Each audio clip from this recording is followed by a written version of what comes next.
Good evening, everybody, and welcome to another Piltover Showdown. It's the Dragons of the West on the blue side for game number one, taking on new addition to the league. It is Genesis, starting on the red side. I am your Carl, joined by the illustrious Axeman87. What's up, guys? Axeman87, and yeah, Genesis, the newcomers to the league, will be taking on Dragons of the West. And to be honest, I'm pretty excited for this one. Dragons of the West were fairly dominant, a good team in their group. Almost a division. Carl hates that. In their group last season. So we'll see if Genesis can take them on here. We're already in the pro draft, and it's been fairly exciting so far. A lot of big champions taken away. Yeah, a lot of unique AD carry picks. Two, we got Caitlyn on the blue side, Ash on the red side. I'm a little surprised Dragons first picked Caitlyn, given the nerfs that she has received. I think Caitlyn is kind of a lower tier AD carry, I would say, right now, with the damage and the attack speed being taken away.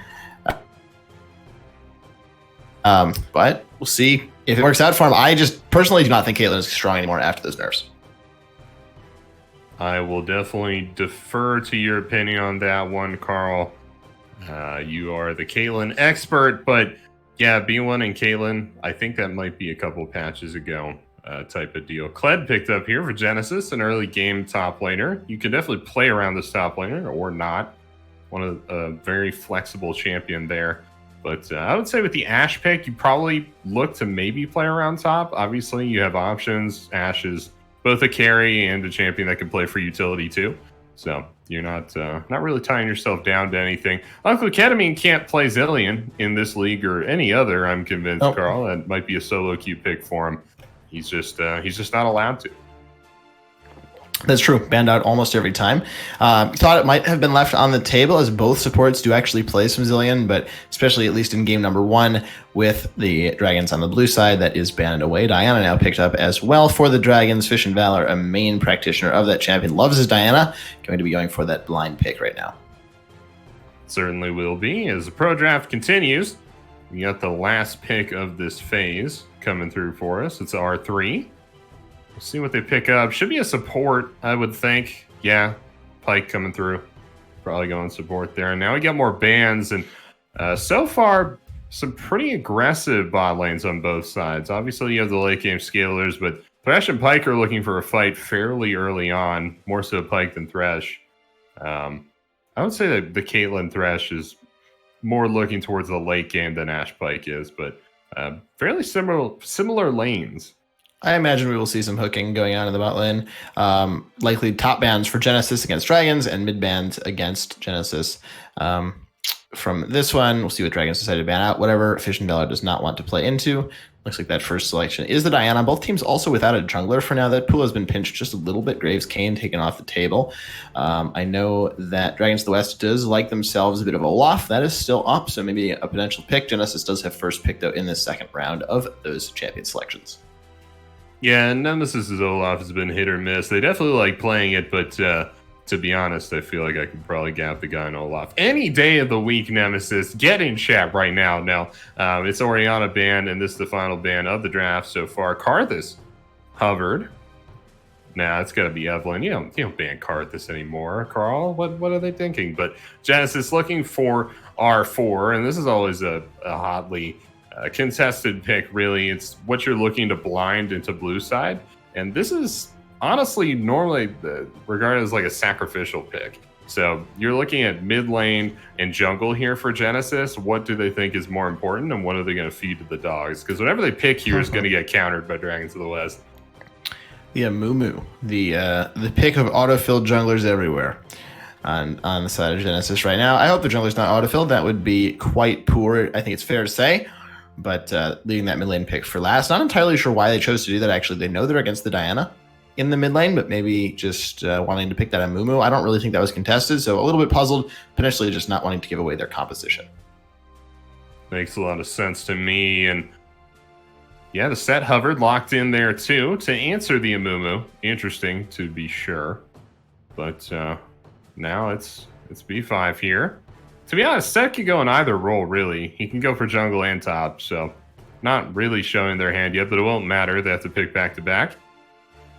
I would think Set goes jungle. I don't think he's a very good top laner, especially into Kled. I feel like Kled does a lot better in the early game, and you don't really want to give that away. Wow, Nunu. Yeah, so Nunu will be going in the jungle.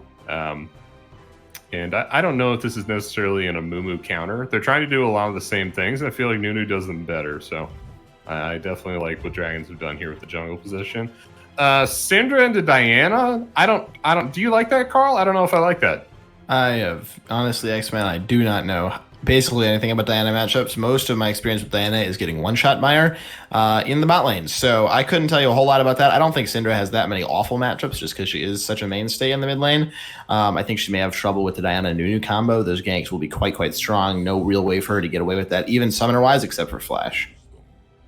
Makes sense to me, Carl. But yeah, I don't know. I feel like this is probably okay for Diana, but obviously it's a ranged melee matchup, which is never fantastic, right? So maybe more of a skill matchup than anything else, but that's definitely where the majority of the magic damage is going to be coming from. This game is in the mid lane. Diana and Syndra going at it there, but yeah, I think both these comps are really characterized by a lot of support, right? You have the Amumu into Nunu, Pyke, and Thrash. Even Ashe brings a lot of utility to the table, so it's pretty interesting there. Normally we don't see this anymore, right? That kind of supporting jungle style.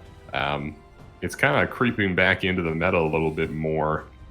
But we saw tanks early in the year, but not so much kind of a support style. And it's an interesting jungle style to watch. We'll see both sides full clear either side of the jungle before really doing anything.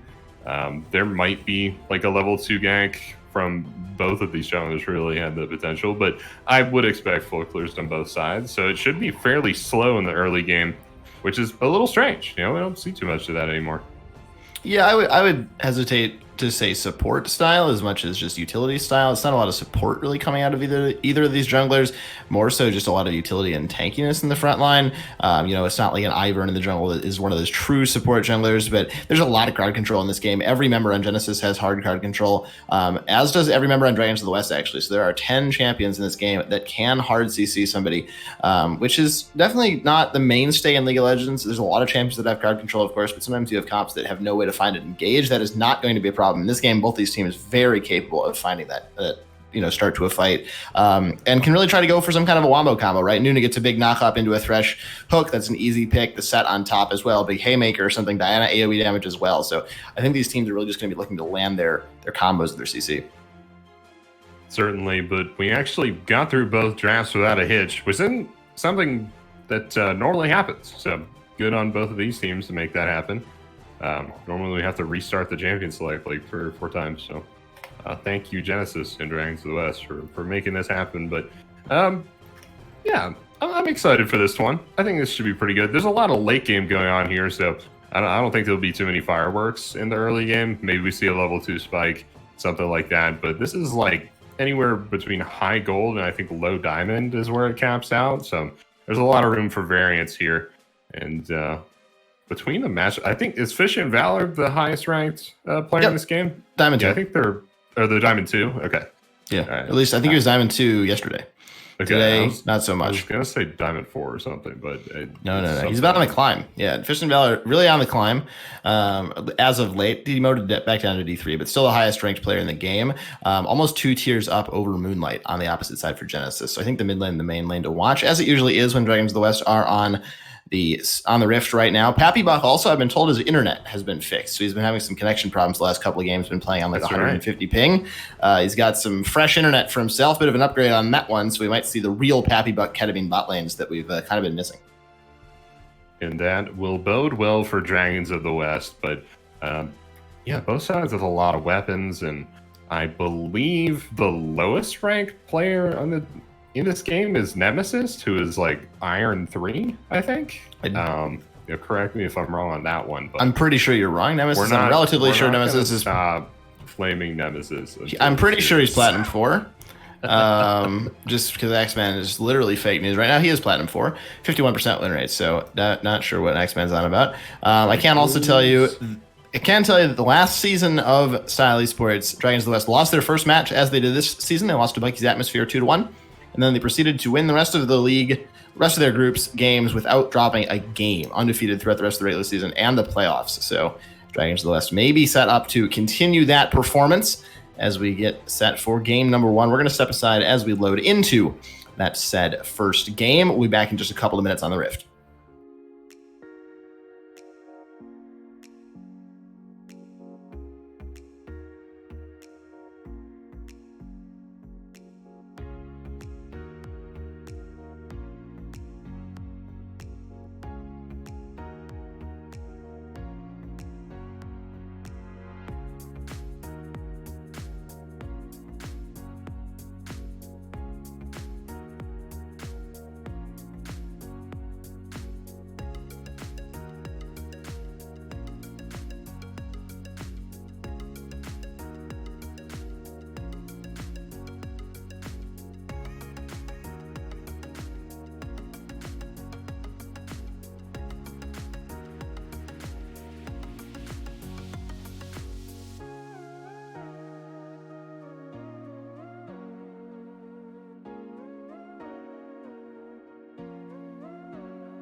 Welcome out of the fields of justice, everybody. It's the Dragons of the West on the blue side, taking on Genesis on the red. Style Esports Season 5 coming your way in the Piltover group. Should be a pretty good time. Second time we're seeing Dragons of the West on this season of Style Esports, looking to get some revenge after their unfortunate defeat against Bucky's Atmosphere. Genesis trying to make a strong start in the league, as this is their first game ever in the Style Esports League. Should be a good time. I am Jarl Carl, enjoying that good time alongside X-Men87. What's up, guys? X-Men87, and yeah, Dragons of the West should be putting a pretty good show for us tonight. Fish is on main. Pappy Buck is on Caitlyn. I think he's played Caitlyn before, but I hope so. AJ with the walk-up, dropping the vision. Everybody's got tracking. But yeah, just kind of your normal level 1 shenanigans going on. There's not too many invades anymore, and I find when there are invades that there's so many viable invade paths that they end up just like walking around each other? Yeah, missing each other in the night. Yeah, right. so I can't remember the last time I actually saw a level 1 fight. But it's a very long time ago. Several weeks at least. The ward was killed, though, by Donald Trump, so that's a 10 gold lead right now in favor of Dragons of the West. So that's... It's over. Yeah, I would say so. Yeah, no, there's no way they're coming back from this. But both sides, actually, tell a lie, Dragons of the West starting on the bot side, but it will be AJ Monster starting up in the top side. I can't think of why. So maybe he goes buff to buff into a gank. That might make sense, this pathing. Otherwise, he could be looking for the increased magic damage you deal to Krugs. That might be something they're looking for. Or maybe he just doesn't want to fight Nunu. I don't know. I don't know. I feel like support junglers fighting normally just results in them kind of cancel each other out until one lane shows I think up. the Nunu wins early, though. Nunu has a lot of base damage, actually. Yeah, I also don't think it matters really at all. Yeah, that's what I'm saying. I don't think, like, if they just stand there in 1v1, yeah, I think Nunu eventually wins, but I think by the time he kills them, somebody has shown up. Or somebody has, like, not watched the map or something. Because it would take a very long time. But, yeah, this is going to be a slow one. I think Fluff might be our biggest source of action as the Kled tries to get an early advantage, but he's going at it. That's pretty. He's still going in. Yeah, he's about to remount though, so eventually in that trade he will win that one out. Pyke, bit of a bone skewer, gonna find nothing but air in the bot lane. Is that the name of the ability? I think so. That's incredible. I hope so. Otherwise, I said that with all sorts of confidence that I maybe shouldn't have had. But I thought you were just saying something cool. I was like, that's cool. It is a bone skewer. No, that's the name of the ability. I'm not making this stuff up, X-Man. I'm all about honesty. I am. That's the difference. I'm all about honesty here on the broadcast. Style Esports. Pappy Buck getting some farm for himself. Typical Caitlyn and Ashe lane. Ooh. Nothing happening. That's a remount.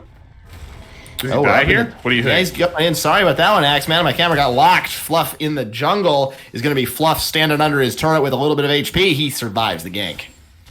Does have to flash, so we won't have that next time. And I feel like Nemesis might have made a mistake here. Yeah, AJ Monster is going to be starting up Dragon. It's not up. Nope, he was just taking Scuttle. He is not starting up Dragon. So I guess they trade Scuttles. Yeah, I don't know. I don't know why Nemesis plays around topside here. Or goes to that gank. I guess AJ in the mid lane, though. Fish and Valor could be in some trouble. Flashed himself out to safety. Gets hit by another Q from the Cinder, but the biggest snowball ever is on the way. We'll see if the re-engage comes through. Nemesis looking for the situation. Moonlight going to flash away from that snowball. Not quite going to land. Nemesis not able to find the corner. Gets hit by the Q, and the bandage toss has to flash himself out after consuming a minion for a bit of HP. Everything working out well for Genesis. All right, here's what's happening. Nunu is just Fish back in. Fish and Valor potentially just going into his doom right now. Scout of the week, is it going to be available in time? That is going to be the bandage toss landing. Perfectly done. AJ Monster picks up the first blood. Yikes. Yeah, that was an unfortunate re-engage there, but what we're seeing from Nunu is just kind of gangster opportunity, which is what you're looking for from Nunu. He's got lots of global mobility, which really enables you to go for ganks like that. A lot of junglers are like, oh, well, the enemy mid laner is low and pushed up, but I'm like 2 camps away, so if I start running there, I don't know if they're still going to be there by the time I get there. I better not. I better like wait a couple of camps to get closer. Not Nunu. No, Nunu just starts running like he does now. Flash in the bot lane. Hook going to land onto Azure. Gets knocked up as well. Flash already used. No chance to get away. Pappy Buck picking up the first kill. Second could go over. Ryder able to get into the W for a bit of camouflage situation, but Pappy Buck finds his first kill. This has been an enormously successful Nunu so far with the ganks. This has been pretty wild, to be honest. He's got 2 successful ones so far. I wouldn't even call that mid lane gank necessarily a failure. I think it was more like Fish just walking back in that really killed him there. Fluff dismounts. I don't know if this is going to matter for Donald. I think it's deliberate, actually. Once Skarl gets low, I think you want to just get off and then get back on, rather than stay with a low health Skarl, because then you can't really fight as easily, is my understanding of how to play Kled, especially because there's no like clear kill threat on him. So if he's able to stack up the Skarl enough that if he does go into an all-in, he can remount fairly easily. Up against an Old Tromp, though, it's pretty low, actually. It's pulled back with a Face Breaker. He's not going to be going down anytime soon. An Old Tromp Haymaker held, just for now. Everybody down to about 40%. Definitely. AJ Monster looking for the gang. Not going to find it as the wave arrives to block Bandage Toss. Unfortunate, but the transfer gank is there. Transition gank, I'm sorry. I don't know why I call it transfer gank, but now he's in the bottom side of the map. Both junglers are. They'll be looking for Dragon relatively soon, as that Dragon's pretty nuts on these support style junglers. Yeah, absolutely. The Curse of the Sad Mummy, very, very important for Nunu, can do so much. It reminds me of the old Galio ultimate, and just that massive AoE CC ability. Pretty even map, though, so far, Axeman. A little bit of a gold lead in favor of Genesis, just off of that first blood coming through in the mid lane on Fish and Valor's interesting, with capital INT, a decision to go back in. But basically, even right now, Dragon started up for the Nunu hook lands to the bot lane, though. Trap not going to land onto Azure, but AJ is here. There's a flash Bandage Toss, goes a little bit wide. Curse of the Sad Mummy is available, but he's not able to get himself into range. Pappy Buck gets himself out as well. Dragon goes over. Fish and Valor now in the area. AJ could be in all sorts of trouble. No flash, no summoners really in this bot lane of any sort. AJ pops Curse of the Sad Mummy, but I think it's just going to be him that's going to be cursed to be going down in this 3 versus 4. Staying alive for a lot longer than I might have anticipated. Wait a second, yeah.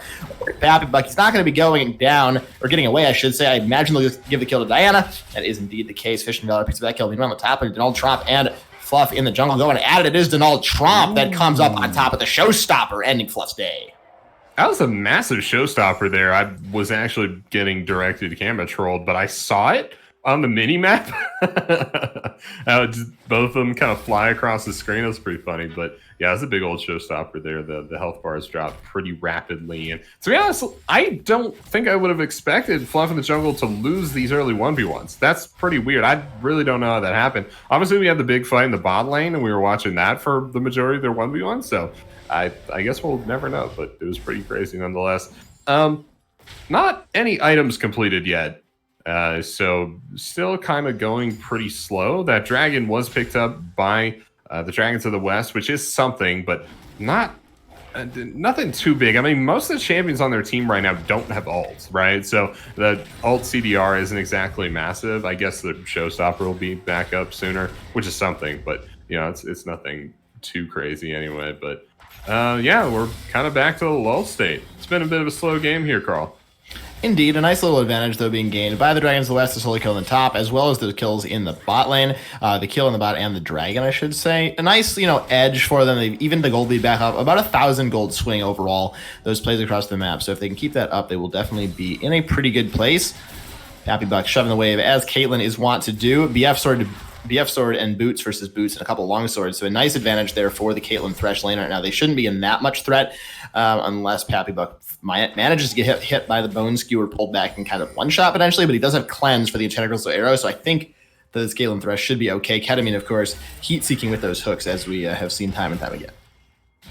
Oh, did they? Oh, yeah, no, that's X-Man, which I thought you were referring to, but we're back to the mid lane as well. AJ goes in on this one, the 2 versus 2, mids and jungles. Curse of the Sad Mummy is out. Unleash Power as well, as Nemesis has just gone immediately. Fish and Valor goes in for a bit of Moonlight, but it looks like it might be the new moon on this situation. Ketamine coming to try to help him out a little bit, will arrive in time to save his own mid lane, but this 2v2 in the mid lane goes poorly once again. Yeah, they haven't been able to replicate their early game success, and it's charge top side. Charge in the top, Donald Trump maybe gonna get no bear trap on a rope. There's the face breaker as well. Is the haymaker up in time? Yes, it is. There's the dismount. Donald Trump trying to go for the kill, the flash away under the tower, but the pistol in the pocket's enough for Fluff to put Donald Trump back to the death chamber. It's just a good play all around, and I didn't really expect him to continue going after charge didn't connect, but I guess that's Kled for you. You just got to stay aggro. Like, you cannot back off ever. and he eventually gets some success here. Yeah, that was pretty crazy. I guess I'm one of those top laners who has no idea when Kled is like hitting a power spike or when not to fight them or anything like that. Champions like Kled and Darius absolutely destroy me in the top lane. Never fight them. Bad plan. Yeah, no, that's the thing. I'm like, maybe I can fight him. Never. No, you can't. And gets me every time. I don't think I've ever won lane against a Darius. I don't think I've ever won lane against a Darius either, but I also haven't really laned against Darius like more than 5 times probably. So I only ever lane against Darius when I'm autofilled, and that's just, it's not good. So that's what I have to say on that subject. Kled is just, he's very hard to 1v1. He can be very slippery, gets back on the mount, can do a lot of random damage there. Not somebody that you want to be up against. Gold back 500 in favor of Genesis right now. So this is a very, very even game, a little bit slower, like you've pointed out a couple of times. Nemesis, though, maybe looking for a gank at the top lane. Could be looking for one.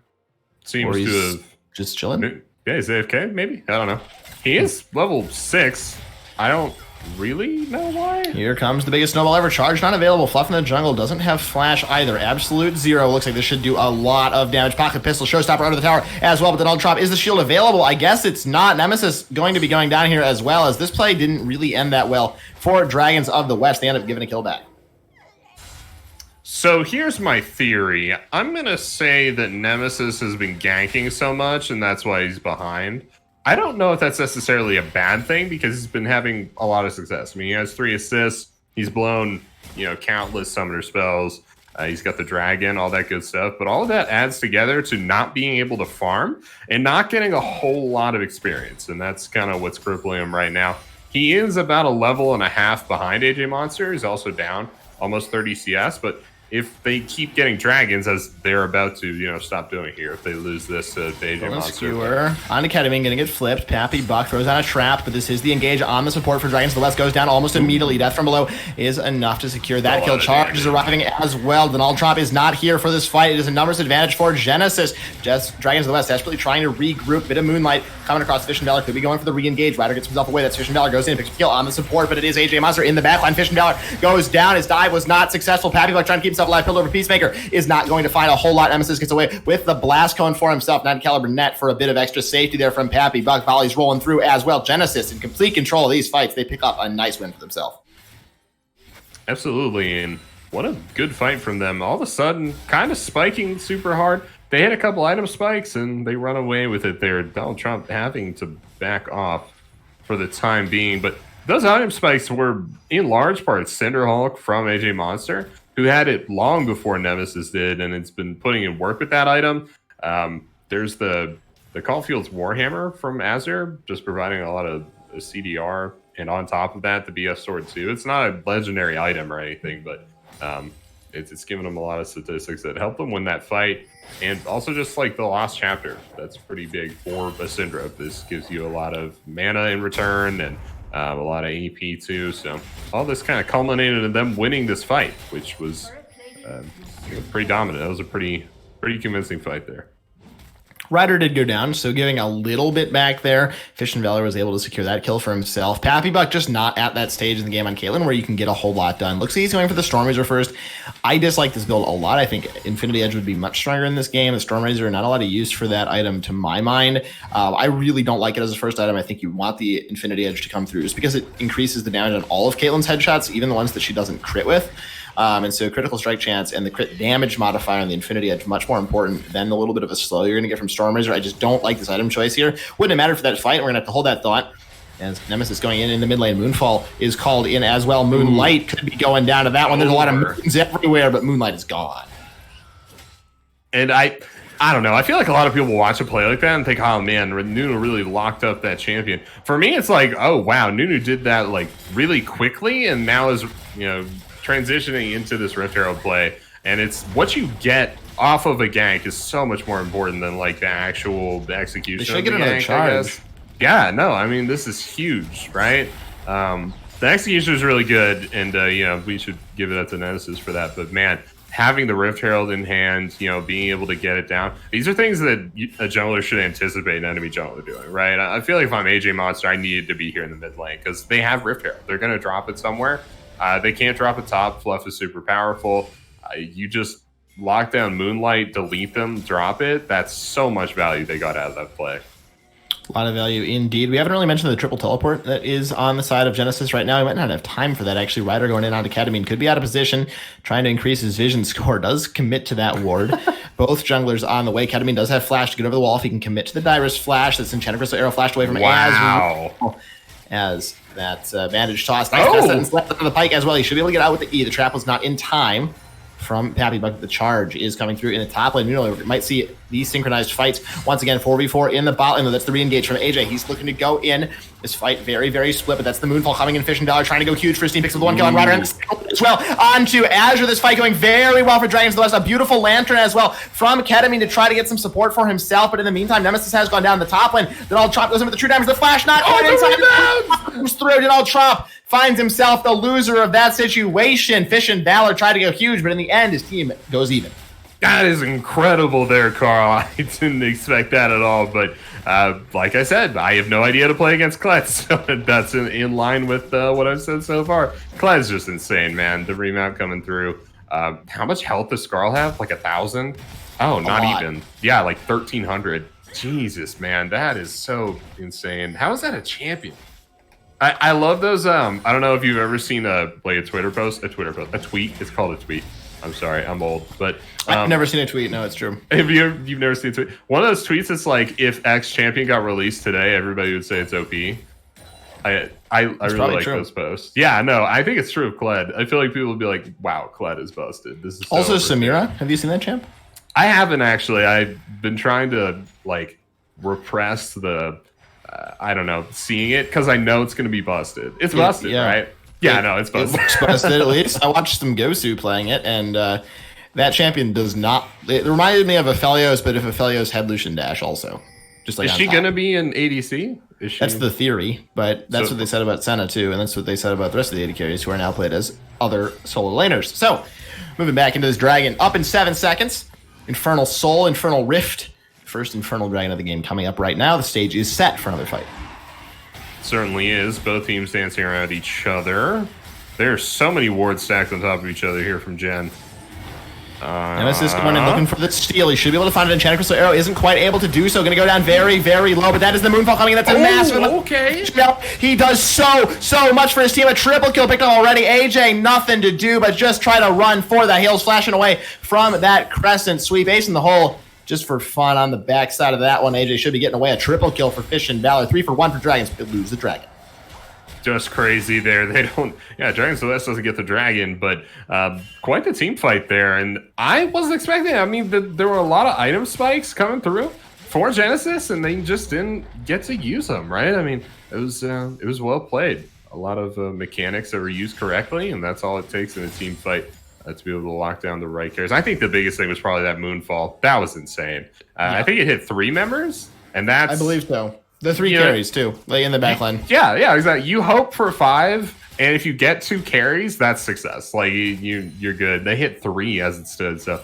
yeah, no, that was really, really well played there. There is a lot of big AoE teamfight ultimates, and we haven't really gone over that. Both junglers have big teamfight ultimates. The Absolute Zero, the what is a Mumu's ult called? Curse the Seven. That's a lot of words, though. I'm not going to say all of them again. And then Moonfall too.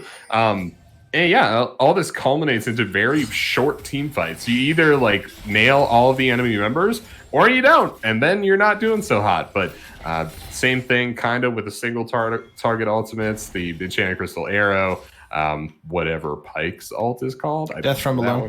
Death from Below, sure. But these big ones that really lock down enemy members, they're not being as effective in team fights, right? It's good for an engage. It's good for picking an enemy member, like we saw in the last Dragon fight when Uncle Ketamine got picked off and deleted immediately. And I really think that's how Gen is going to win these team fights, is starting them off with a pick. But they just didn't get one that team fight. Speaking of picks, who is picking who? Fluff gets knocked out by that snowball. Fish and Dollar ready to go in. Zeke's Harbinger on his back as well. Pappy, but could be in a bit of a sticky situation. Charge to get Fluff out of that situation, as everything just fizzles out as quickly as it began. It certainly does. And that's not a short cooldown either. That's about 2.5 minutes. So that's a pretty big ultimate to blow there. Obviously, you can't take it with you, so don't die with ultimate up. But that is certainly a victory for Dragons of the West. And to be honest, I really expected Kentamine to get picked there, but Ryder trying to get picked by himself. Stuns and roots coming out in full force. Knock up absolute 0. Yikes. To pull in the Noon. Not sure that's what you want. Got back now on Fish and Valor. Not going to get a whole lot done. Double kill now for this Diana. Fluff goes back in. No ultimate. Get out. Remember, that was just used. The dive could come through. Ace in the hole. Gets not a whole lot done. Nemesis almost goes down to the tower, but then Trump takes the aggro. Therefore, is Jungler Dragons of the West starting to come out on top. Fantastic rotation from the Dragons here, and it started out with just a couple members in the area, but soon everybody arrived and started stacking the damage on top of each other. And by the time Fish got there, the Moonfall arrived just in time to finish everybody off. But Fluff gets out only because he was really far ahead. He isn't anymore. He's kind of playing from behind, but because he itemized so heavily towards the tank build, he's still kind of relevant. However, that time is running out, right? And he's an early game champion. We're at 21 minutes. He's got maybe another 5 minutes to get something done with this build, and then it's going to be a, not very effective bled here. Potentially true. Of course, charge always still a great tool to engage fights, I should say.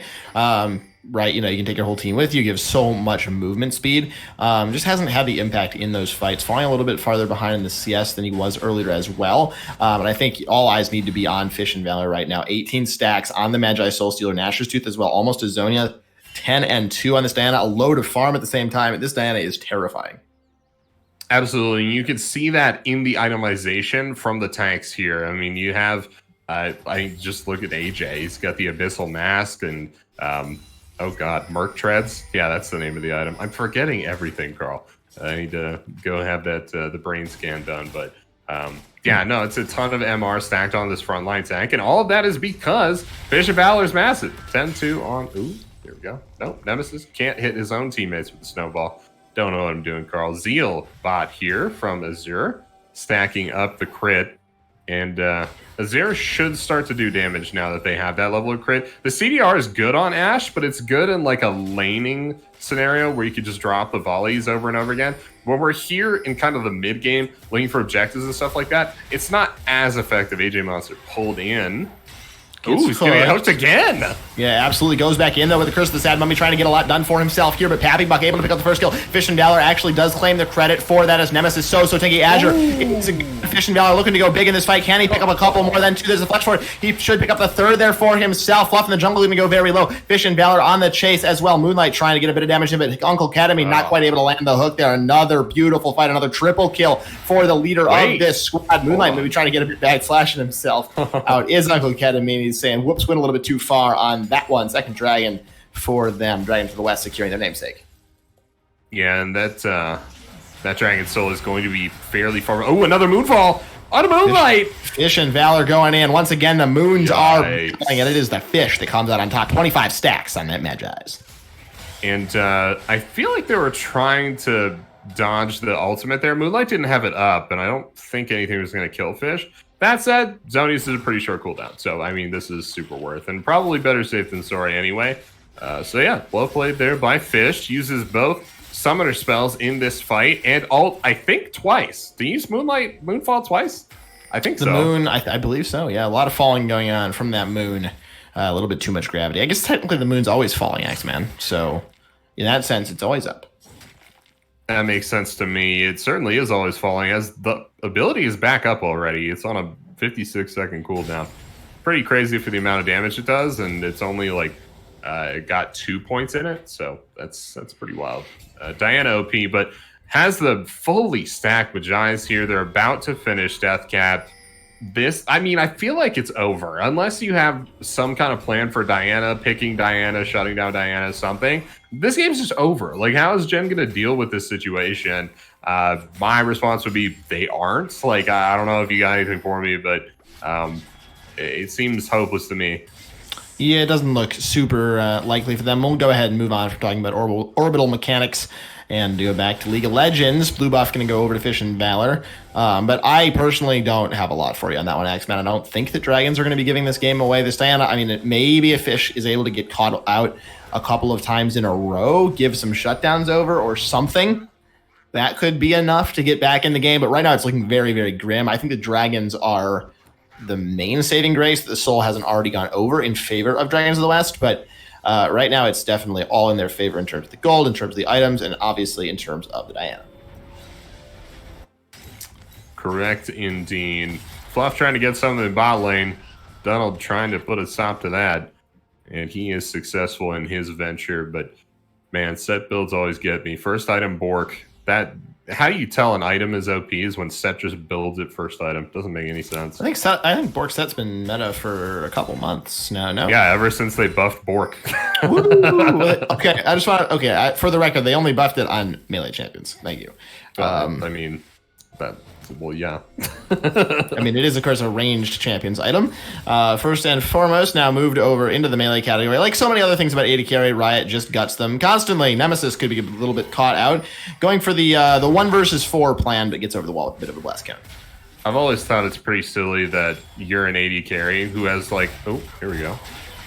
I think you can continue your point. Go ahead. It's just meaningless trading, just trolling me. But I've always thought it's funny that the items AD carries build, and AD carries are champions with bows or guns or crossbows or all swords. Like sling magic. Yep, they're all swords. Every single one of those items, Baron is going to fall to dragons here as they just rip that thing down. That's so much damage. That Caitlyn will do that, but Nunu was helping as well. Like name an AD carry item that isn't a sword, like rapid fire cannon.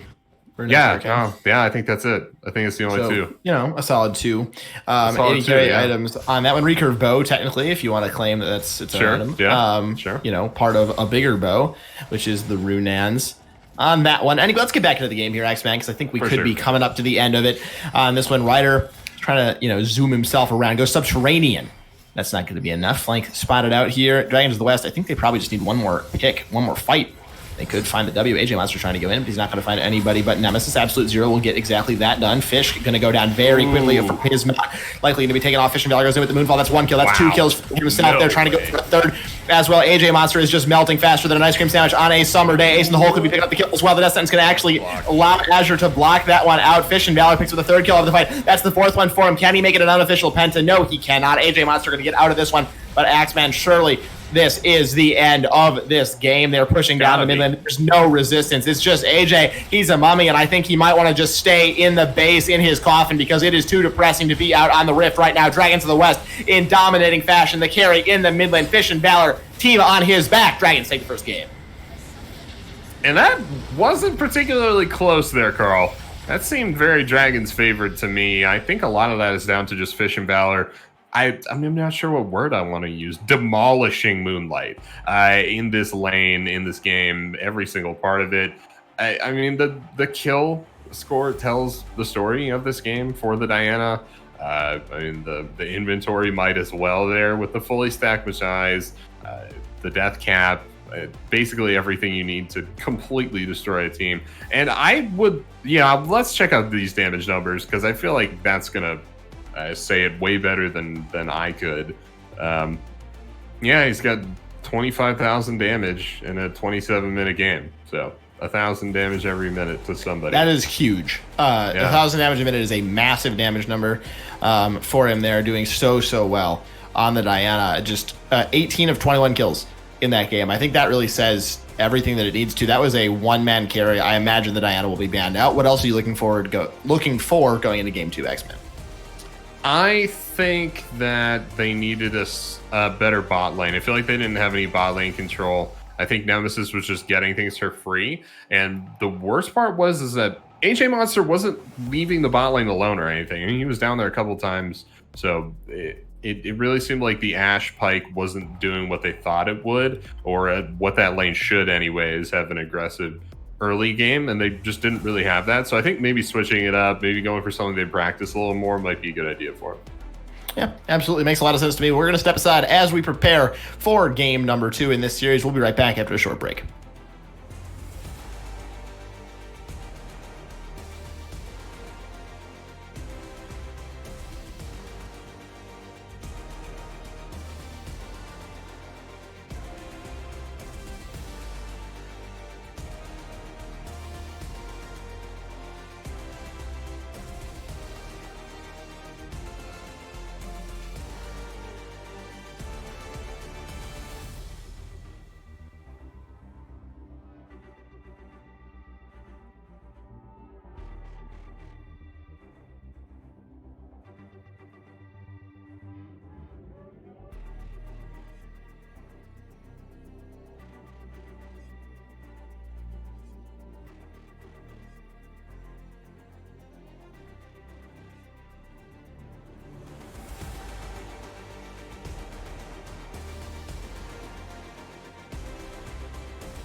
Welcome back, everybody. Game number 2 is now being drafted. Genesis have moved over to the blue side after their defeat in game number 1 to Dragons of the West in this best of 3 in the Piltover group. Style Esports Season 5 coming your way.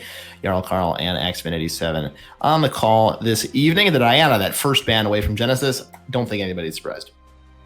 Makes a lot of sense to me, but I gotta tell you, Carl, I am balding, and you want to know the reason why? It's the male pattern baldness that runs in my family. But the other reason is this Kane ban. Why are you banning Kane? What's going on there? Kane bans against Nemesis are very, very common. There it is, the Zilean first pick. All right. Genesis picking it away from Dragons of the West. I know Academy will never play Zilean. Never.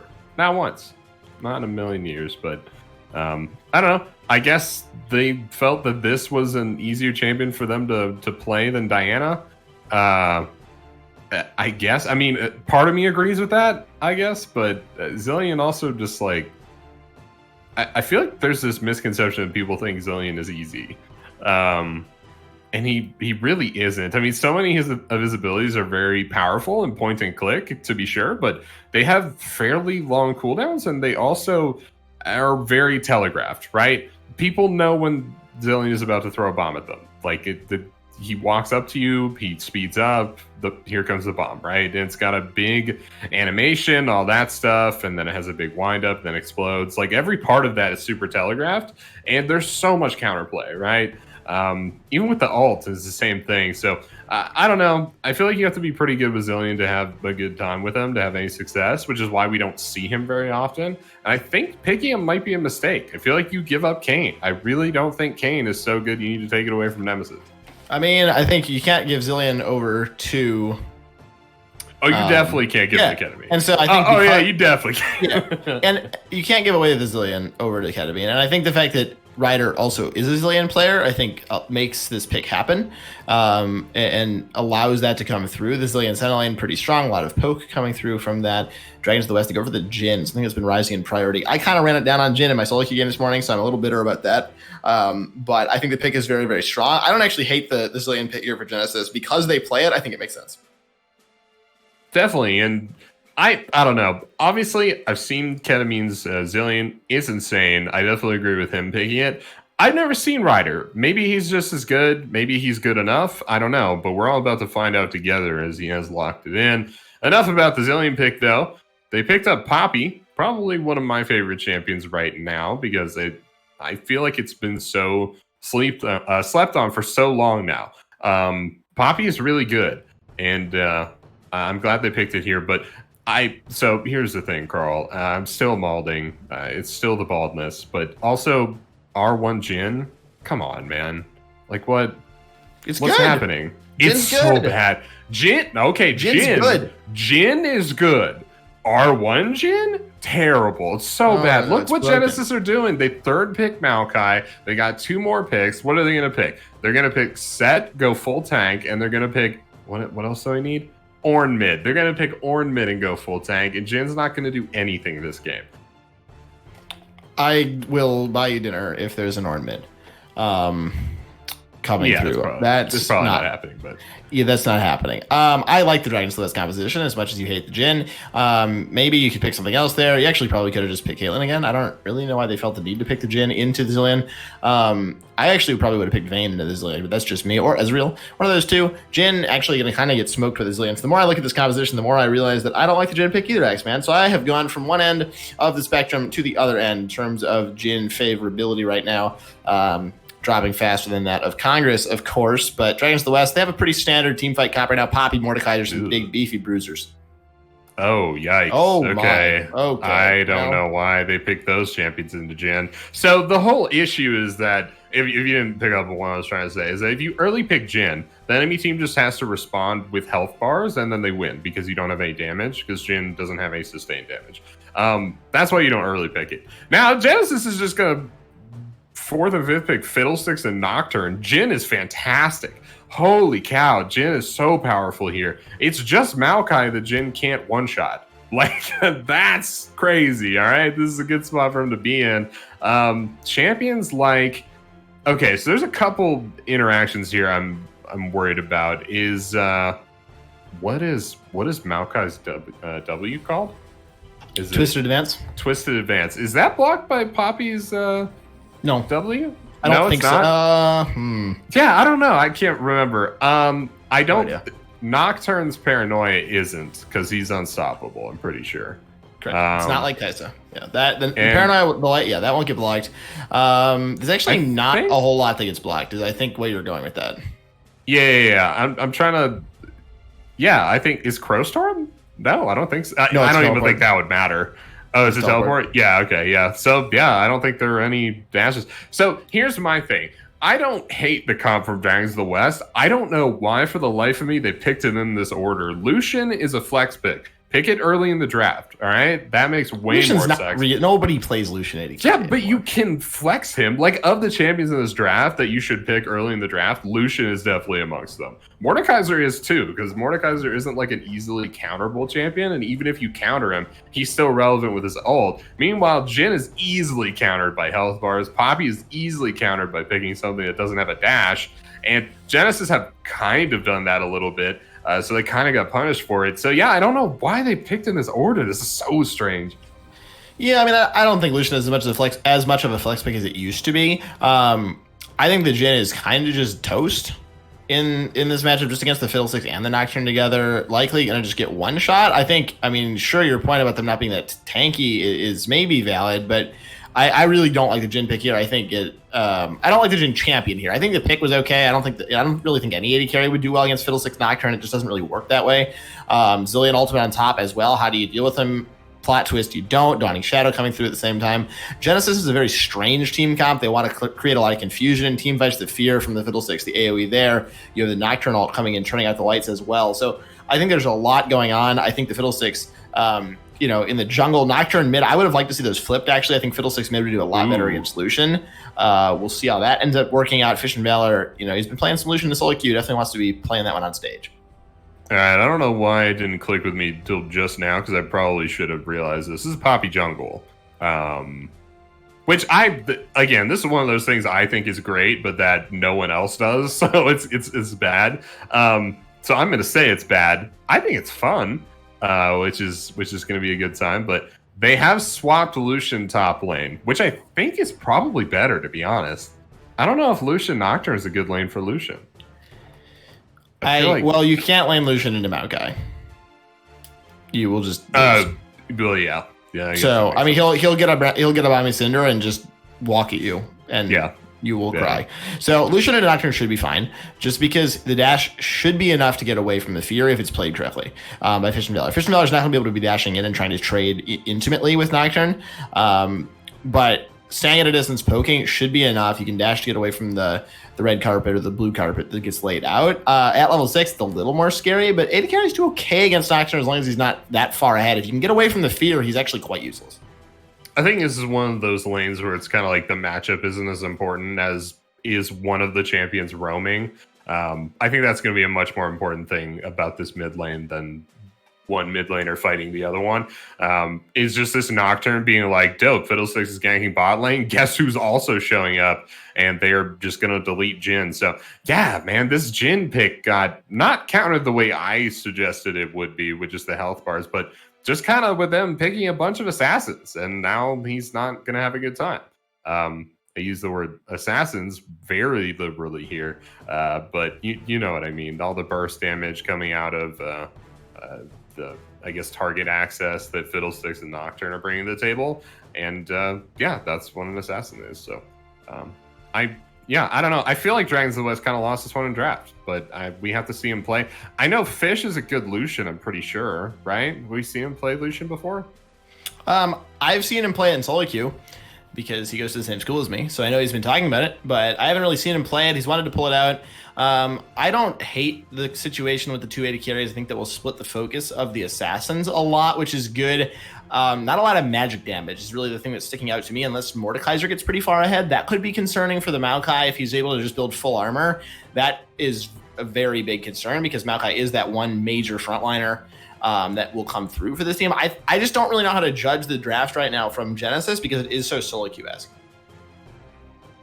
Oh, yeah, for sure. I mean, half these champions they picked the Zillion just to get it away from Uncle Ketamine. I think they really picked this Senna because it goes well with Zillion. I don't think, I mean, Caitlyn and Ashe were both on the table, right? Yes, sir. Yeah, so it's a little weird that they picked Senna here. We did want them to transition off of Ashe, and I feel like if you can't play Caitlyn, that Senna is the logical next step, especially after they R1 Jhin for whatever reason.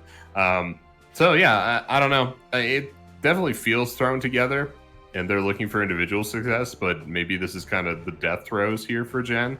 We're gonna find out. Knows? Yeah, we will find out. We're going to take a break for a couple of minutes as we load on to Summoner's Rift, but we'll be back in just a couple minutes with game number 2 of this best of 3.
Welcome on to the Rift, everybody. Some pings going down. We may see an invade right now with the Thresh, so we're going to keep this one short. Dragons of the West on the red, Genesis on the blue, 1-0 in favor of the aforementioned Dragons in this best of 3, second game in the Piltover group for this team. Best of 3. So they are looking to close this one out right now. Jarl Carl alongside X-Men87. Here comes the invade. Here it comes indeed. I don't know what they're going to find waiting for them. Maybe they just catch out Azura? That would be pretty good here. No, that was just a solid reaction time, I think. I don't think they were going to catch it. Yeah, that was really good that they were looking, though, because in a lot of situations, they would have found him. And that would have been the kill. So good on to get the reactions down. And this should just be like a total disengage. Nothing going on level 1. Yeah, that was not great by Dragons. They didn't even kill the ward, which you would hope would happen when a ward gets dropped and everyone is in the bush, but only 2 members managed to auto-attack that one, so ward stays alive. A little bit of an advantage now, I would say. Actually, just kidding. No wards went down in the top side. I thought some did for Genesis, so no vision really to start this game. Tribush warded up. Pretty even split right there. Fish and Valor throwing up some penguins. We're going to have to see how Nemesis plays this, because I don't really know how all you play Poppy Jungle. I haven't tried it in a long time, so. But he's got Electrocute, so he's definitely going for some kind of damage thing. Some kind of a damage thing, folks. That's what we like to see. I like damage, as do most people. I don't know. I know you have some doubts about the Poppy. I'm not sold on it, but maybe it's sleeper OP and we just haven't found out yet. I feel like if there was something that was an off-meta sleeper pick, I would have found it. Because I try so many things, but... Honestly, X-Men Gnar Jungle is way too good. It is way too good. Yeah, the Mordekaiser with the thumbs up basically just wins that trade super hard, but Fluff's got the sustain. Unfortunately for him, Mordekaiser does too, so this isn't a very good look for the Maokai here. Who do you think out sustains? I don't know. Probably. I think the Maokai in over a long period of time. I think the Maokai. You have to use mana. Well, no, you don't. I guess you have to. You can't use your sustain unless something's hitting you. I guess that's the most important part. Doesn't it have to be used around him? Is it used around him or actually hit him? I think it's just used by him. Well, doesn't your... Oh, he has to be struck by an enemy spell. Yeah, he's got to be struck by it. Your shield gets stacked by getting hit by something. Yes, I apologize. Poppy's coming to the bot lane. Let's hold that thought. Nemesis is on a ward, though, so that gank went south real quick.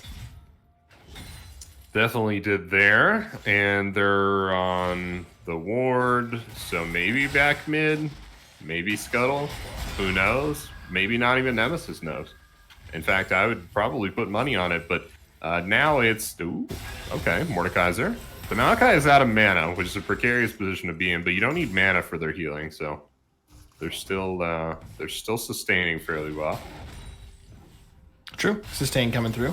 Nemesis in the bot lane, though, once again on a ward, but is he in time for this angle? Ryder could be in a lot of trouble here. May have to flash away one bomb on a Nemesis. Second one, not going to quite find the stun. Ryder getting stunned into the wall in all sorts of trouble here. Rooted up, flash himself away, but it is first blood in favor of Pappy Buck. Death sentence landing onto Azure as well. Nemesis, you don't want to be going back in for this, my good sir. Azure not quite able to pick up the kill there. Meanwhile, on the top lane, Donald Trump going to get flashed on flash a little bit too late. Claws himself away, but he's going to get feared up by the Fiddlesticks. AJ goes for the drain. Shield is on though for Donald Trump under the tower. Is going to keep himself alive. Beautifully played by the Mordekaiser in the end across the map. One kill. It's Pappy Buck with first blood. For sure, yeah, and yeah, the Mordekaiser gets away from that one, but yeah, no, it was a solid first blood.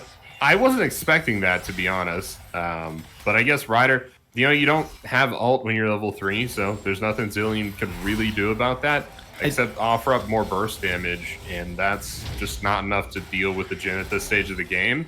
I think maybe, yeah, I don't know. I think you just flashed the Poppy stun. And you're fine. That definitely would have helped. Yeah, flashing a little bit earlier rather than... Yeah, if you just flash while she's in the air, towards you, you just easily flash it, and it's not really a problem. So I think that's probably the only way you actually survive that gank, because otherwise that stun, there's way too much burst coming through. For sure. Man, this is some heavy trading in the mid lane. Moonlight is not having a good time. You gotta respect the range. It's so hard to respect when you're under your turret, and you just kind of get danced in and out of tower aggro. It's really hard to do anything against, and you just kind of get shoved in and wait till later on in the game. He'll teleport back here, but he's down almost 4 or 5 waves already. For sure, that is difficult to come back from indeed.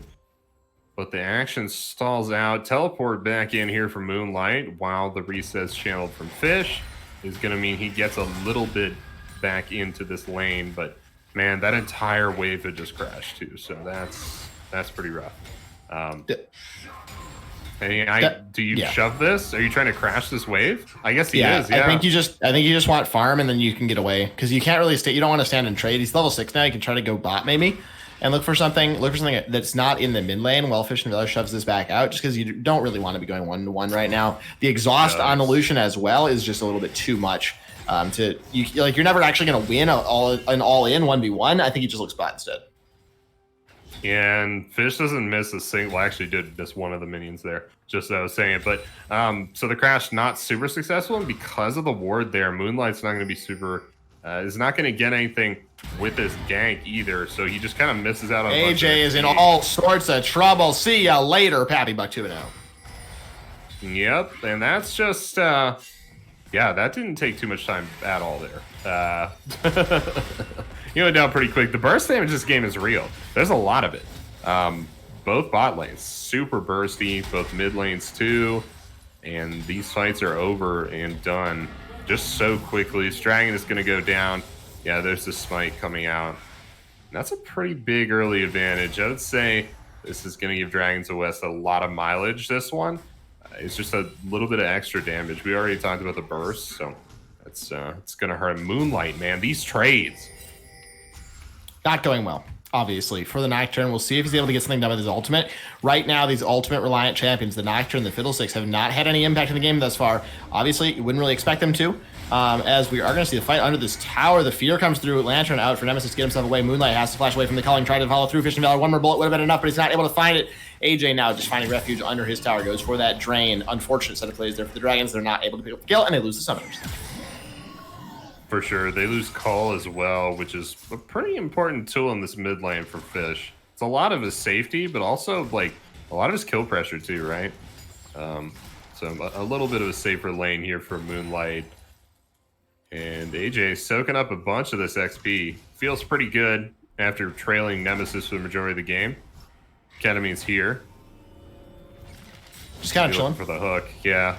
He's just hanging out. Crowstorm now available for AJ. Ketamine's still looking for this. Nocturne's here, though. This is never a fight that you're going to be able to go for. Lights have been turned out. Ketamine's here. Fish and Valor can't get himself away. That's the exhaust Moonlight. Oh, the flay. Oh, you flayed him toward your mid laner. That's not what you want, but it's going to be enough to pick up the kill. AJ going to die to the tower. A double kill for Ketamine. Some Portal combat.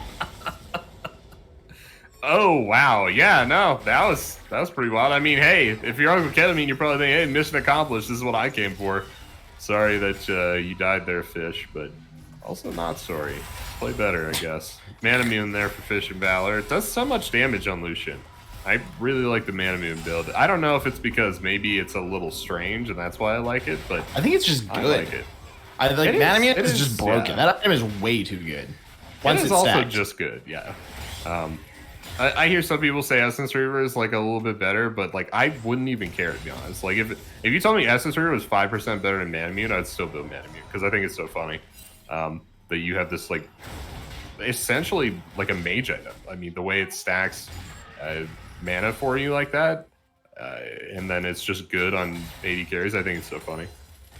Yeah, it's moved on from being just an Ezreal item to being an everyone item right now, as Fish and Valor is just going to get so much poking under the tower. Yeah, there you go. Procs that press the attack. Goodness gracious, there's the calling. That there is perfect. Fish and Valor's going to die there to the tower. Wow. That was no way. Terribly played by the Dragons mid laner there. Never in a million years should you die there. Yeah, no, I think you're right. I think his main problem was that his dash to kind of reposition the call a little bit was just a little bit towards the turret. I feel like if it had been a little bit back from the turret, he survives there. But oopsie. Yeah, even just like by a very small margin, because that's what it was. Getting nailed by that turret shot was just a very small margin. Oh, the twisted advance dodges the Poppy ult. Yeah, well done on that front. Dawning Shadow comes across. Azure picking up the first kill. Donald Trump in all sorts of trouble. Doesn't even deign to use the ultimate. Should just be dying where he stands. Dragons give 2 kills back. I don't know. I feel like you ult somebody there. It's not a big cooldown. Maybe you ult Fiddlesticks or something. See if you can get the kill down. But yeah, he's gonna disagree and gonna use it. I believe that cooldown is something like, well, actually we can't look because he's dead. But we're gonna figure that out at some point. Interesting itemization here. Do you go Stinger on Mordekaiser? I don't think so. I am not an expert, sir, so I could yeah, not no. Well, I'll pretend to be. I don't think you go Stinger on Mordekaiser. I think that's trolling, but. I guess, is he going for an Asher's too? You would assume so. Azure's going in. He's got double buffs, actually, for the kill on Nemesis, which will really help this lane out. And bad bomb in the bot lane, too, taken there by Dragons of the West. Wards in this bush. Again, Nemesis has been stifled at every turn, ganking this lane, which isn't actually that bad. Top and mid still winning for Dragons, but they have given some of that lead back. They certainly have, and keeping in mind that a lot of the lead that this Mordekaiser has is going towards the Nash's Tooth. I know I'm reiterating that, but we're talking about leads. If you're building trolled items, that's value you're not getting from the gold you have. Nemesis in for the gank, getting it spell shielded, and tragically, yeah, no, not a great gank, but it did happen. A pretty good transition gank, I would say, anyway. And Fisher Valor's back to doing this. This is what I didn't want the Lucian to be against the Maokai. Because Lucian just has this ability to bully the Nocturne to a level that you couldn't really do against a true tank. Like Fluff in the jungle this early in the game on the Lucian, you would need that Murray mana already stacked up. We might see a Crowstorm gank when it's back up to try to save this lane, but right now, 1v1, nothing's coming. Yeah. And it's funny, as that was happening, as he was getting poked under turret, AJ Monster was waiting over the wall. Oh, here we go. AJ Monster is about to be waiting in the Death Chamber. Culling comes up to secure the blue buff and the kill. Fish and Valor picks that one up. Paranoia just to turn the lights out, but that's not going to be a whole lot. It turns out it is just lights out for AJ. Dragon started up. This will be their second dragon, is this Ocean Dragon. Maybe we get a Cloud Soul. That'd be fun. I think anyway. Hook goes wide on the standing still target. That's what you hate to see. Death Realm in the top lane, though. Fluff in the jungle going at it with Donald Trump. Finally pops that ultimate. Ultimates on both sides of this one. Meanwhile, on the bot lane, Pappy Buck, Deadly Flourish going to find the one kill, but it is just that ultimate from Zillion. Donald Trump in the flash and the Q picks up the kill for himself. He will stay alive as well. Pappy Buck now on a killing spree. That's his third kill as he finds the last hit onto Azure there. Dragon in favor of Dragons of the West. They are doing very well. Back in the lead. Ryder leading a charmed life there, dodging all those curtain call shots. That was something else, but Dragons of the West taking out the shutdown gold on these champions. There's just so much, but here is the Crowstorm.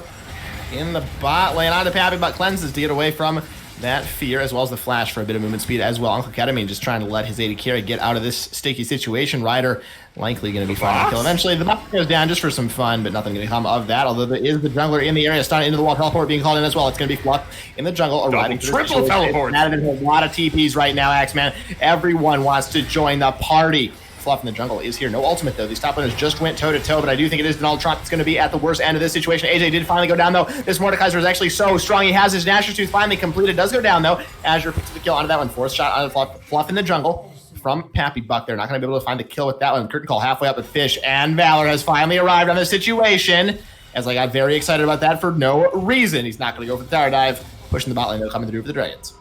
You might be speaking too soon. Fish is walking up, and Pappy Buck is stepping up to support him here. Ooh, Twisted Advance! Twisted Advance. Oh, but the Q, the wrong direction. The calling comes through. This could be multiple kills if he does time it right. In the end, it's the fourth shot from Pappy Buck. Picks up one kill. Dawning Shadow didn't find a whole lot. Nemesis and Ketamine now in the mid lane. Not a very high damage combo, but hey, seen weirder things before, as both marksmen now pushing in the bot lane for the Dragons. So in support of my Maokai counters Jhin comment, you do have to have a full health bar for your health bar to counter Jhin. If you have 100 health, the fourth shot will kill you. Goodbye. Azure going down. The flash follow. AJ should be here in time. Exhaust down there from Fish and Valor, trying to stand and fight. Can he get away? Oh my goodness, he's going to get out of this one, X-Man, and that is the shutdown gold not going over. Not at all what you want to see if you are AJ. I'm trying to find the kill on a Pappy Buck, but you're never going to do that as well. 4-0 Jhin. He's got a lot of gold in the pocket. Everyone escapes from the Dragons. There are almost 3K on both marksmen right now. I'm pretty sure that Fish just got away with murder there. I think he did anyway, but Pappy Buck picking up the Scuttle Crab. It's enormously important. Thank you, Directed Camera. I very much appreciate this. Not that Mordecai is just beating down top turret or anything, but Fluff in the jungle. He's back in. He's got the Q. Trying to force Mordecai off. I don't think you want. He doesn't want to be back in. Yeah, no, I don't think so. Yeah, you would have wanted to twist an advance to the Mordekaiser if you wanted to go in, not to a minion. Fluff in the jungle, not going to get death round, but I think that was a little more dangerous than it appeared. Definitely, and I think he probably could have gone for the death realm too. This Nashers is, how you say, questionable. I'll start to give it that it's hurting Maokai. I don't know how important that is. I don't know. What do you think? I mean, he's hurting the Maokai, right? Sustained damage? I don't mind it. I think the on-hit build is fine. We saw him doing a lot of damage in that last fight. I don't think it's that much worse than just a standard like AP Bruiser build. He does have a lot of healing in kit. He does more damage to objectives, more damage to towers. So if he is going to be split pushing up against the tank the whole time, I think this actually is probably ideal. Yeah. So maybe it's okay there. Do you think he goes like Berserker's Greaves, or is this just like one? That sounds too strong, but I don't really know. It sounds too strong. He'd be too powerful if he had Berserker Screams. That's funny, but oh wow, bouncing grenade. That, yikes, that did a lot of damage. But Moonlight gonna get poked out again. This time it's Crowstorm and Paranoia stacked on top of each other. Here they come. Can Fish and Valley get himself away? Wow. The calling is going to be so strong for himself there. And right now, AJ just doesn't do enough damage to get anywhere against Fish and Valor. Double items as well. This Lucian is bonkers strong. I have certainly learned the error of my ways in saying that Nocturne wins this matchup, but AJ Monster trying to find Nemesis. I don't think he wants I think it. Nemesis probably wants to back himself away. Ketamine is there. Herald spawn in the top lane at the same time there, although Donald Trump taking a lot of damage. Donald Trump just kind of killed himself under the turret. That is not what you want to see. Not sure what that was. He got some damage off of the turret, I guess. Fish is probably going to get this one. Well, actually, AJ's here. He's got some pretty decent wave clear. Oh my.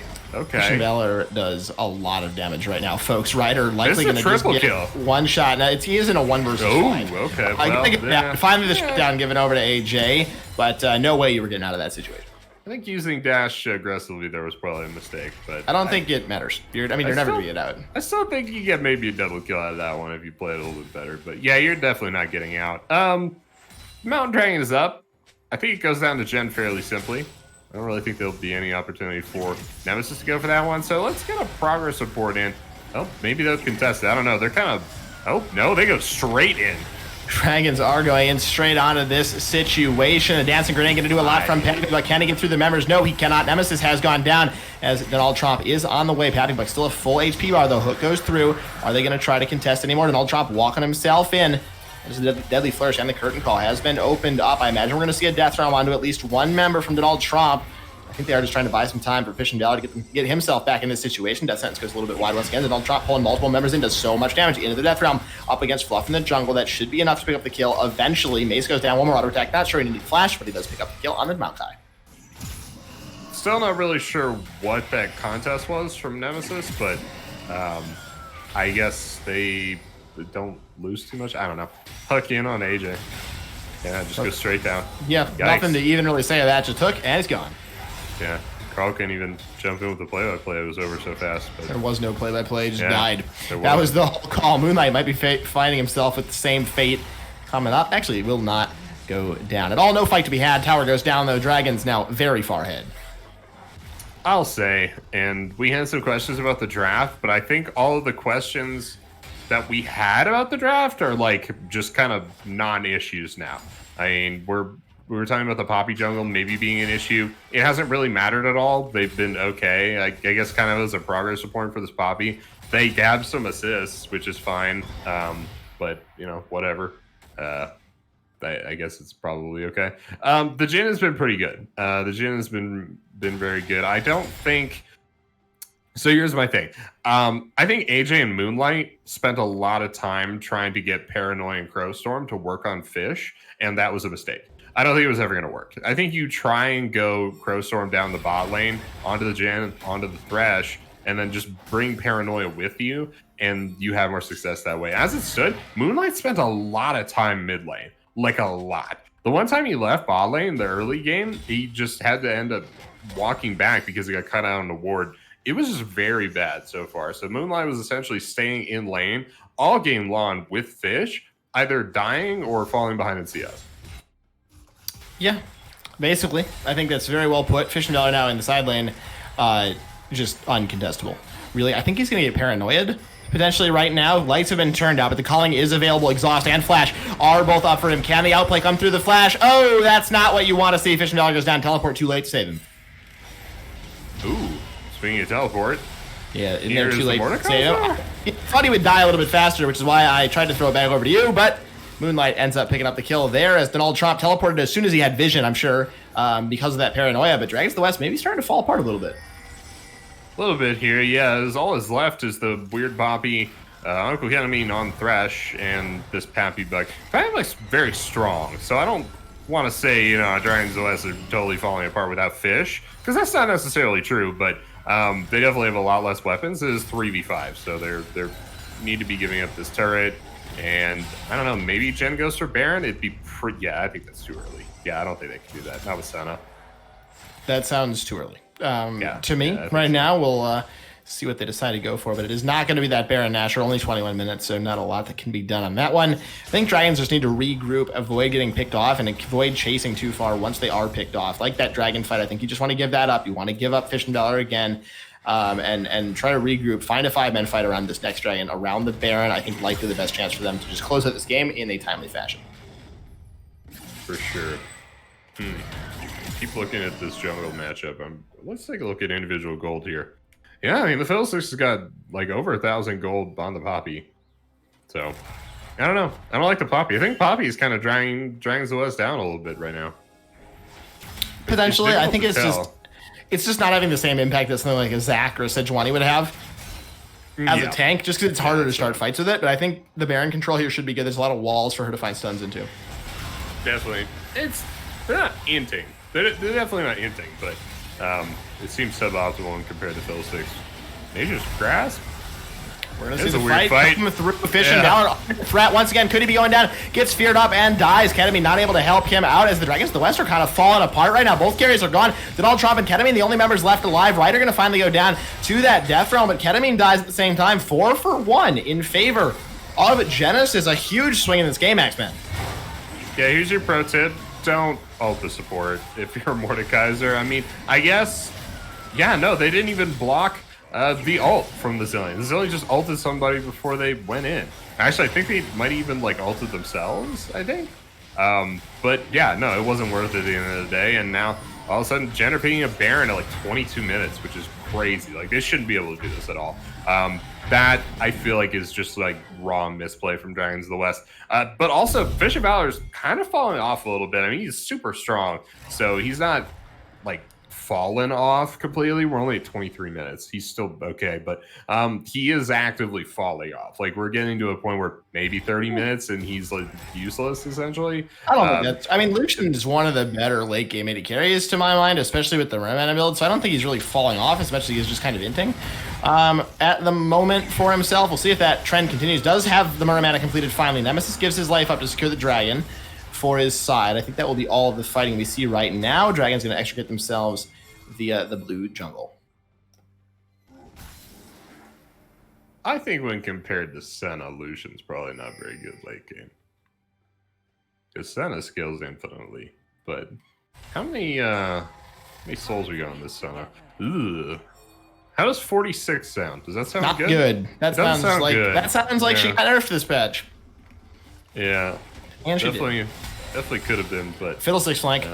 Pappy Buck walking in. Pappy Buck, what are you doing, my good sir? I don't know what that was. Fix that connection, but the carry's taking so much damage. Fish and Valor, a nice fight for himself this time. Able to get himself away. Both carries are out. AJ Monster has gone down. Fluff flashing himself away. They're going to die as well. Dragons of the West starting to get back to their winning ways. Pappy Buck with the curtain call, but there is nobody that wants to see his show right now. Fluff in the jungle is in the jungle, and I think he's going to be going down here eventually. They see him, right? Hook comes through. Unlucky, gonna get taken down here. Dragons of the West back to their winning ways in these fights. Feels pretty bad, man. But yeah, Trump like kind of hard carrying that one. I think he got 3 kills that fight. That was wild. On here, Mordekaiser X, man. Yeah, I guess it works. Apparently it's broken. Nashor's Tooth first item. I made a lot of bad calls this game. I said Nocturne was gonna win that lane. I said Mordekaiser was building bad. I don't know. Maybe I should just stop. But yeah, now it's Fish looking for the side lane. Nemesis just kind of walking around. I don't know what's going on there, but it seems like they could be using their time better. In their defense, there's not a whole lot up right now, and Tromp is way over. Yeah, Donald Trump is another one of those things that's about to not be up on the map because he is shut down. He's super shut down. So you don't want to get a triple kill in a fight and then just go and overextend and die. That's basically just how you throw games away.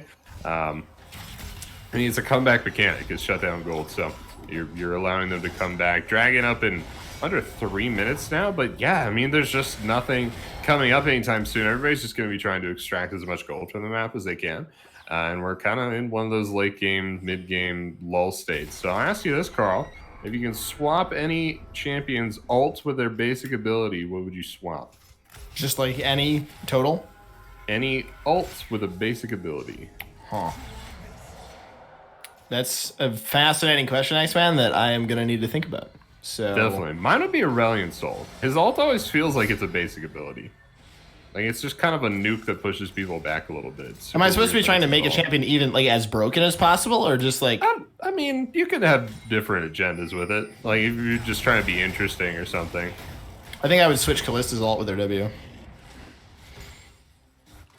Because the ghosts don't do anything. That's the ghosts.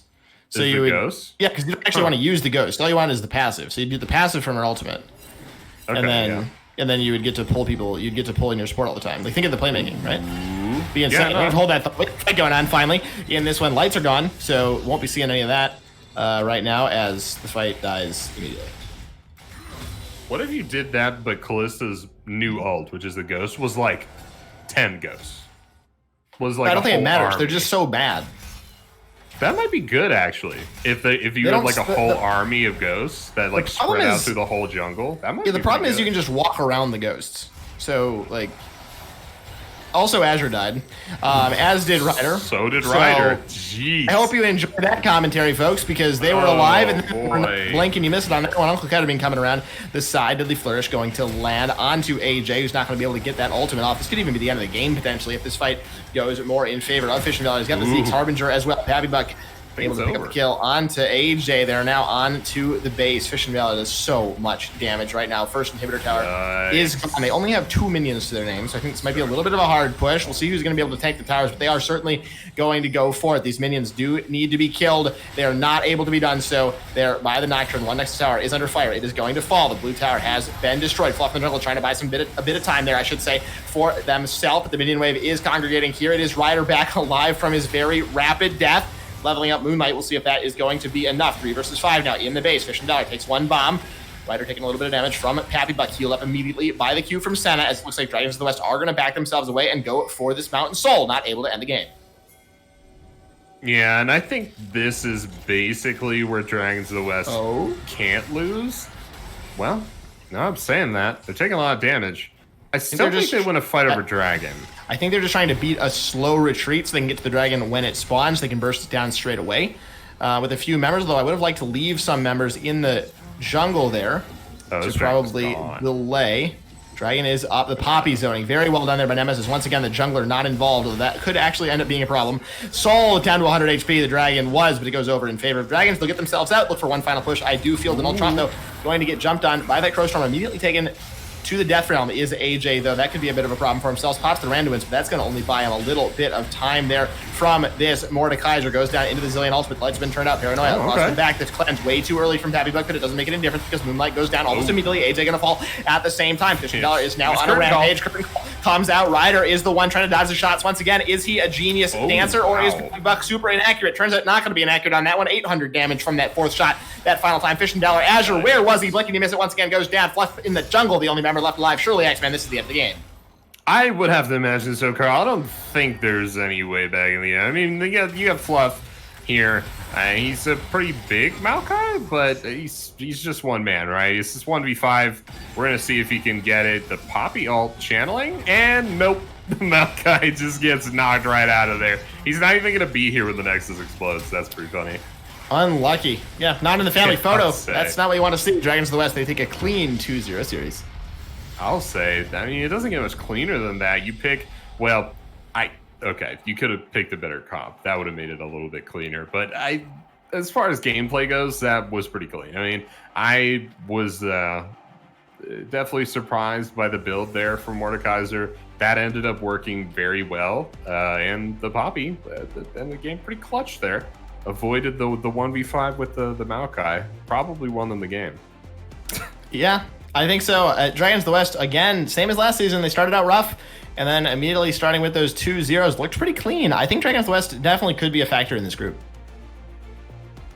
Yeah, no, I think the Dragons of the West are probably like top 2 in this group, I would say. I don't think there's going to be a whole lot of competition. Like what you mentioned, I mean, the top of the group last season was Dragons of the West. They dropped game 1 in the regular season, then won the rest of them. They're on their way to doing the same thing again. So I think they're probably top 2. But yeah, I mean, only time will tell. I don't think Genesis is a bad team or anything. They played fairly well. They misunderstood a couple matchups in the last 2 games. And unfortunately for them, those matchups were in the mid lane.